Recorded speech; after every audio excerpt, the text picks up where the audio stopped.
The crash that will change a generation. These are the words of Michael Burry, the man who predicted the 2008 global financial crisis. In this interview, he also added that the upcoming recession will be worse than the 2008 recession. So this could potentially be a generational opportunity to build wealth, and if you know what you're doing, this could be a piece of cake to achieve.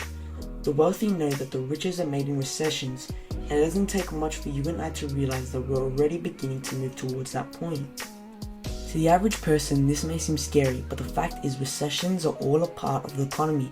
What comes up must come down from time to time.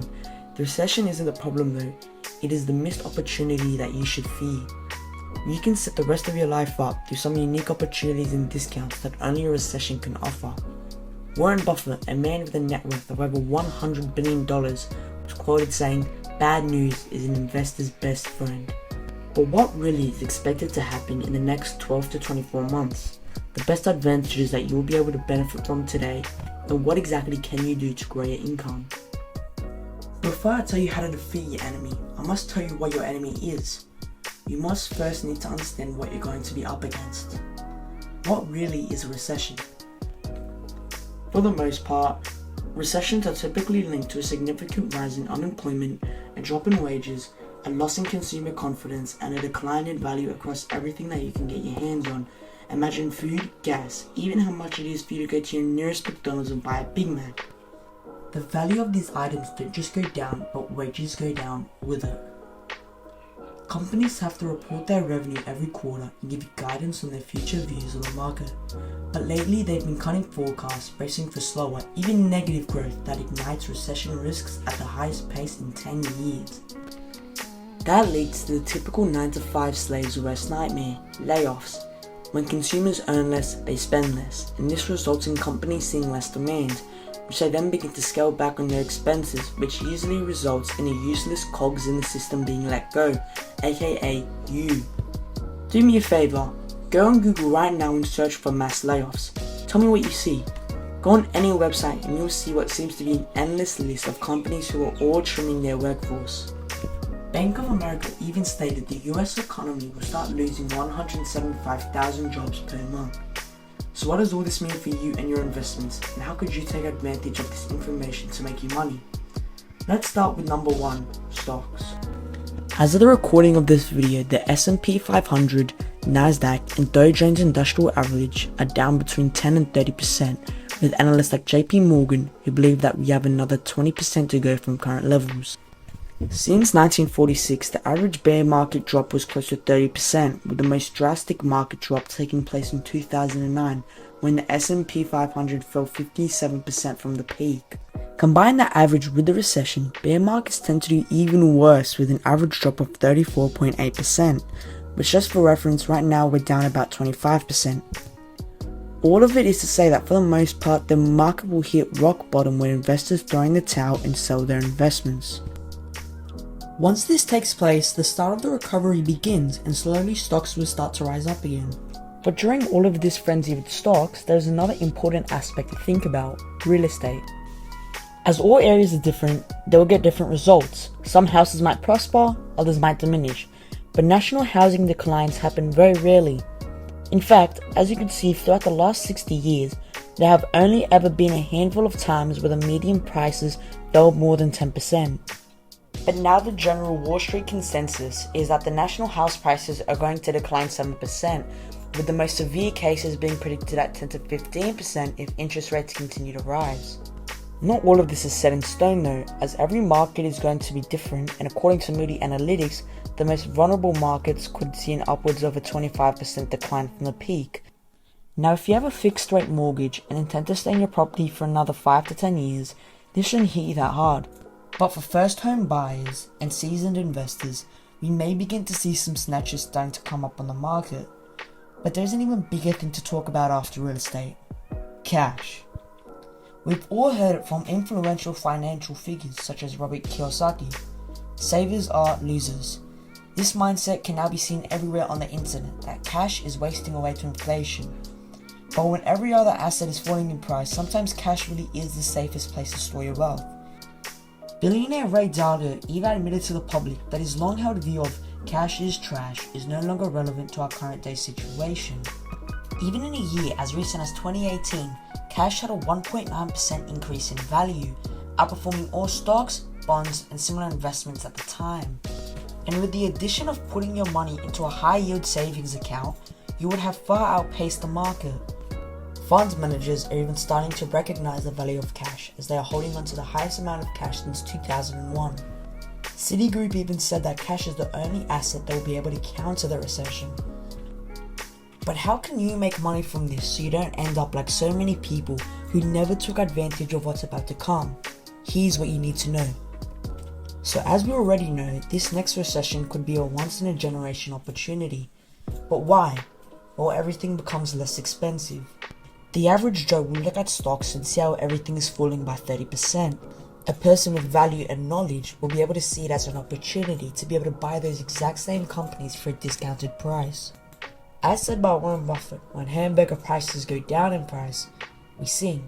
When hamburgers go up in price, we weep. For the masses, they react to everything as stated in this analogy, except for stocks. The top 1% know when stocks go down, you could get more for your money, but the bottom 90% don't like them anymore. So the first thing you must do to prepare yourself for the upcoming recession is to rewire your mind to make the fortunate out of the unfortunate. Because if you know how to play the bear market, it could easily work to your advantage. The second thing you must understand is that there's less competition. As we have seen before, when times are difficult, companies scale back, they fold, and they start holding cash so they can play it safe. The beauty of this is that someone like you who doesn't have investors to please can run the risk and fill in the gap that the bigger, more conservative companies are leaving.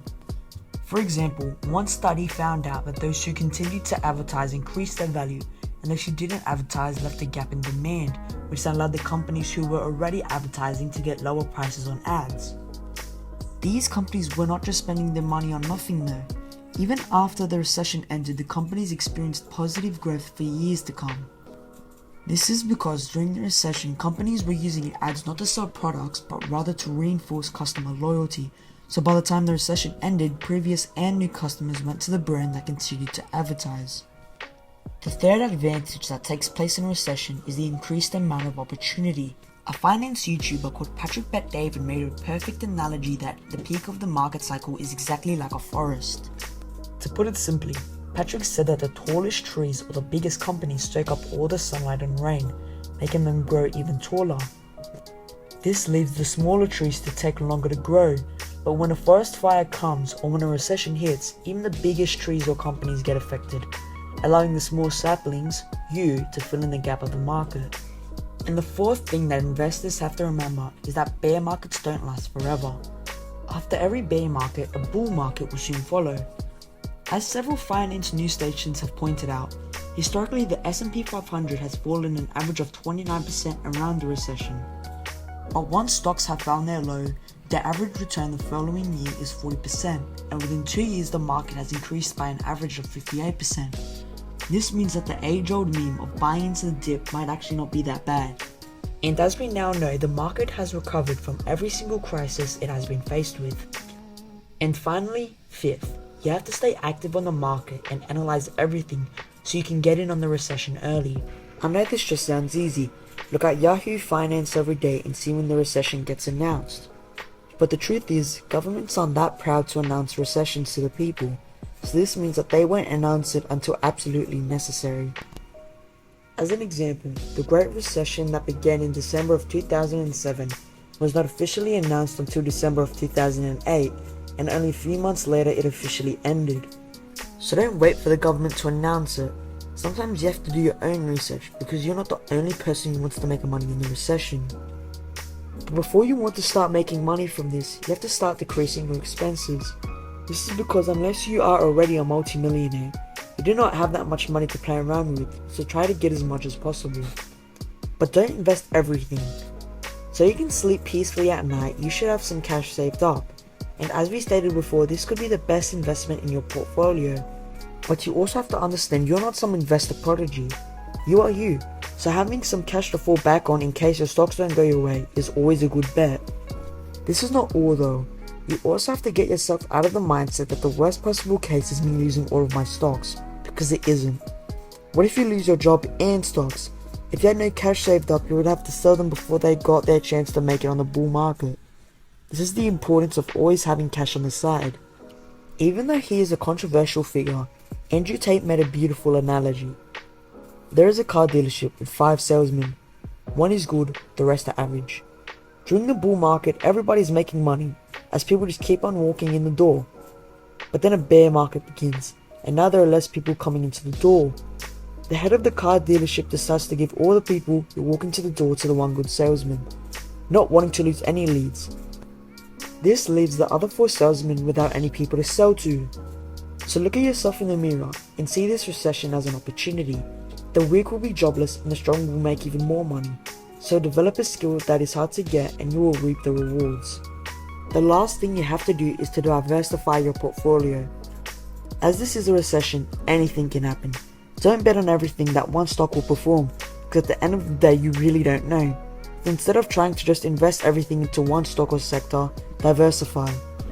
If I was to make a table with 2 legs and one breaks, the table will fall. Just as if you only have 2 stocks, your portfolio could fall. Let's say your table has 5 legs. One breaks, the table stands. Maybe even 2 breaks, the table still stands. This is how your portfolio should be. So do not see this period as the be-all end-all of all your life. If you are starting out, this could be the perfect opportunity to buy stocks and possibly a home at a discounted price, to start a business and take the risks that other businesses won't take. And most importantly, this is the perfect time to subscribe to my YouTube channel. So as always, have a good one and see you next time.